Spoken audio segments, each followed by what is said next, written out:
Hello friends, మీకోసం అద్దరిపోయే గుత్తి వంకాయ వెల్లుల్లి కారం. సో వెల్లుల్లి కాంబినేషన్లో చాలా బాగుంటుంది. అసలు వంకాయల్లో గుత్తి వంకాయని తినని వాళ్ళు ఎవ్వరుంటారు చెప్పండి? గుత్తి వంకాయ అంటే అందరికీ అంత ఇష్టం. చూడంగానే నోరు ఊరిపోతుంది. అస్సలు అన్స్టాపబుల్. అన్నం పెడితే పక్కన ఈ కర్రీ ఉంటే ఎంతైనా సరే లోపలికి అలా వెళ్ళిపోతుంది కదా. అందుకే పాటల్లో కూడా ఆహా ఏమి రుచి అంటారు. మరి మీరు కూడా అంటారా మాట? చూసారా, పొడి పొడిగా బాగా వేగిన గుత్తి వంకాయ కర్రీ. నోరు ఊరలేదంటే నా పేరు చెప్పండి. నిజమే కదా. మౌత్ వాటరింగ్ రెసిపీ గుత్తి వంకాయ కర్రీ. పాప అలాగే తినేయచ్చు. అసలు మా అమ్మ చేసేది అన్స్టాపబుల్. ఇంకా చిన్ని చిన్ని వంకాయలతో చేస్తారు. ఎన్ని తింటానో అసలు నాకు లెక్కే లేదు. సో మీకోసమే ఈ రెసిపీ. తప్పకుండా ట్రై చేయండి.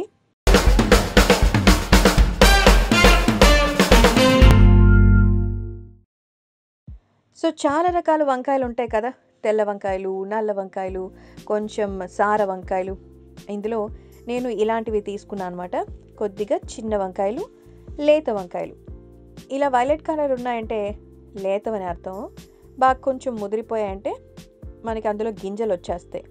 చూసారా, ఇలా మంచి రంగు ఉండాలి. వీటిని 4 పచ్చాలు కట్ చేసుకుందాం.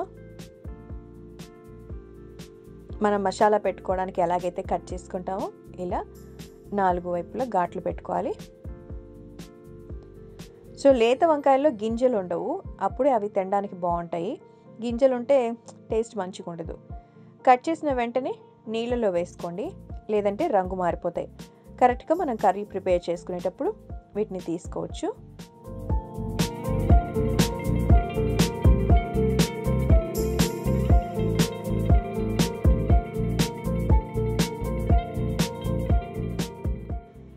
సో కట్ చేసి పక్కన పెట్టుకున్నాం.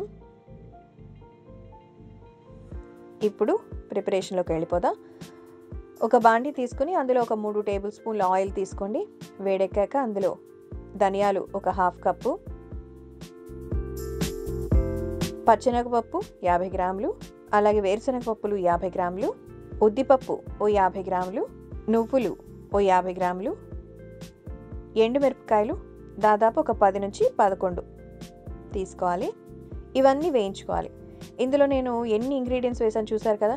మసాలా అయితే అద్దరిపోతుంది అంతే. ఇప్పుడు వెల్లుల్లిపాయ ముక్కలు ఒక 2 వెల్లుల్లి గడ్డలు తీసుకొని ఉల్చి మనం వేసుకొని వేయించుకోవాలి. వెల్లుల్లిపాయలు కూడా బాగా వేయించుకోండి. నూనె బాగా ఆవిరైపోయి మంచిగా వేపుకోవాలి. ఇప్పుడు దీన్ని తీసేసుకొని ఒక మిక్సీ జార్లో గ్రైండ్ చేసుకోండి. సో మనం పప్పులు చాలానే వేసాం. పచ్చెనపప్పు, ధనియాలు, వేరుశెనగ గుళ్ళు, నువ్వులు, ఉద్దిపప్పు కాబట్టి మంచి ఒక ఫ్లేవర్ అనేది వస్తుంది.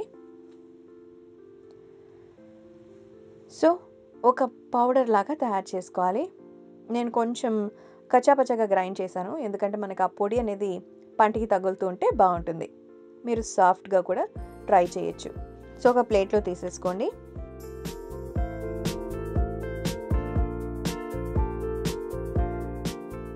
ఇప్పుడు దీనికి తగినంత ఉప్పు కూడా వేసుకొని బాగా కలుపుకోవాలి. ముందుగా కూడా మీరు ఉప్పు వేసి గ్రైండ్ చేసుకోవచ్చు. అప్పుడు సరిపోతుందా లేదా అనేది కన్ఫ్యూషన్స్ ఎందుకు అనుకుంటే ఇలా చేసుకోండి. ఇప్పుడు వంకాయలు తీసుకుని కొద్ది కొద్దిగా మసాలాని స్టఫ్ చేసి పక్కన పెట్టుకోవాలి.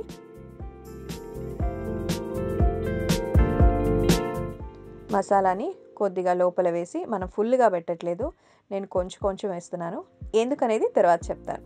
చూసారా, సగానికి మనం వంకాయలు మసాలాని కూర్చి పక్కన పెట్టుకుంటున్నాను.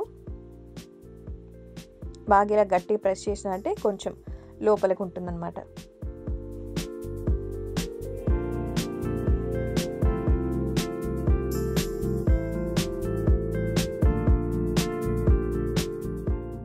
అన్నీ పెట్టేసుకున్నామా? ఇంకా ఇంత మిగిలింది. దీంతో ఇంకా పని ఉంది. ఏం పని ఉందో చెప్తాను.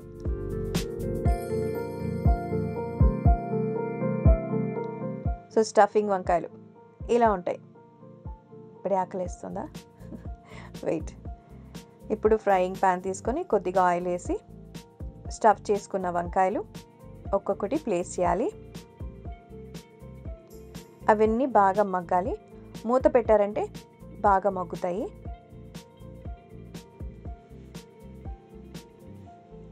దాదాపు 5 నుంచి 10 నిమిషాల్లో అవన్నీ మెత్తగా ఉడుకుతాయి అన్నమాట.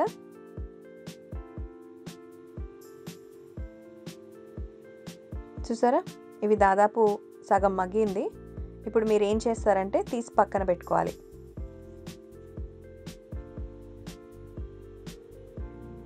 ఇంకా వేగాలి కదా అంటే చెప్తాను, తొందర ఎందుకు.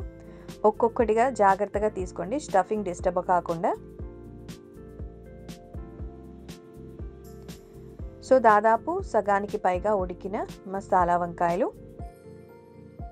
ఇప్పుడు కొద్దిగా చల్లారింది. ఇప్పుడు ఏం చేస్తారంటే స్టఫింగ్ కొంచెం బయట వచ్చేసి ఉంటుంది కదా, దాంట్లో మిగతాది కూడా స్టఫ్ చేస్తాము.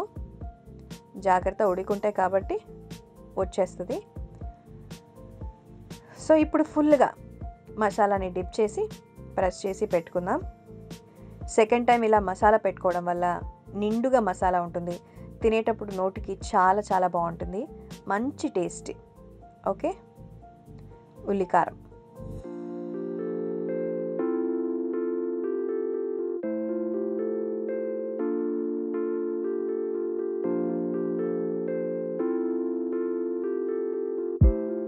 చూసారా, సెకండ్ టైం మసాలా స్టఫ్ చేసిన ఫ్రైడ్ బ్రింజాల్స్.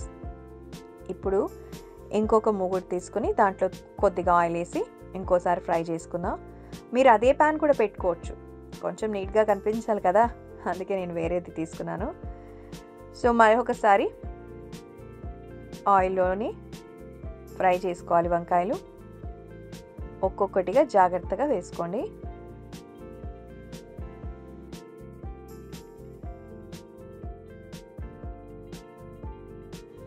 అన్నీ వేసేసుకున్నానా? సో మిగిలిన పొడి ఉంటుంది కదా, అది కూడా మీరు ఆ పాత్రలో వేసేసేయండి, ఎందుకంటే కొద్దిగా కర్రీ లాగా వస్తుంది.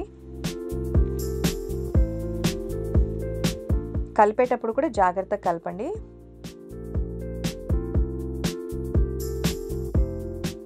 కొద్దిగా కరివేపాకు వేసుకున్నారంటే మంచి స్మెల్ వస్తుంది, అరోమా అద్భుతంగా ఉంటుంది.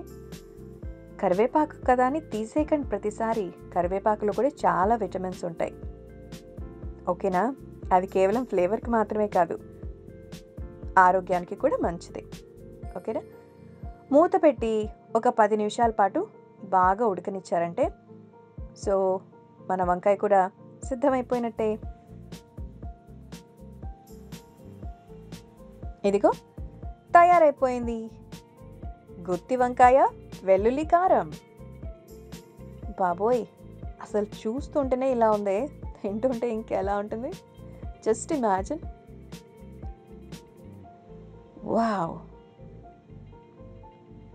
నోరు ఊరిపోయే అద్దిరిపోయే వంకాయ వెల్లుల్లి కారం, గుత్తి వంకాయ కర్రీ. సో కర్రీ తక్కువ, టేస్ట్ ఎక్కువ, మామూలుగా ఉండదు. చూసారా, మసాలా అంతా బాగా ఫిల్ అయిపోయి చాలా చాలా అందంగా ఉంది. తింటే లాగించేయాలంతే. తప్పకుండా ట్రై చేయండి. Thanks for watching the video.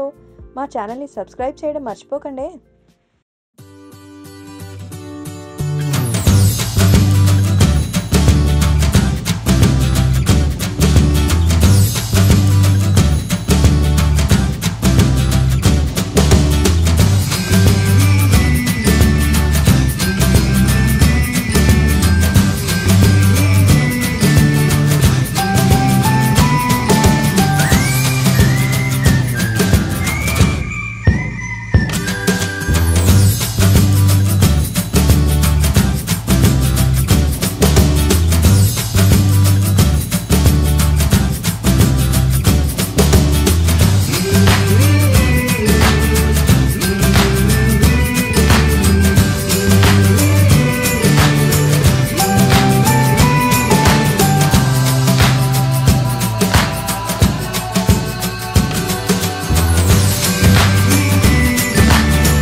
ఇలాంటి మరెన్నో ఇంట్రెస్టింగ్ వీడియోస్ కోసం మా ఛానల్ని సబ్స్క్రైబ్ చేయండి. See you on next video.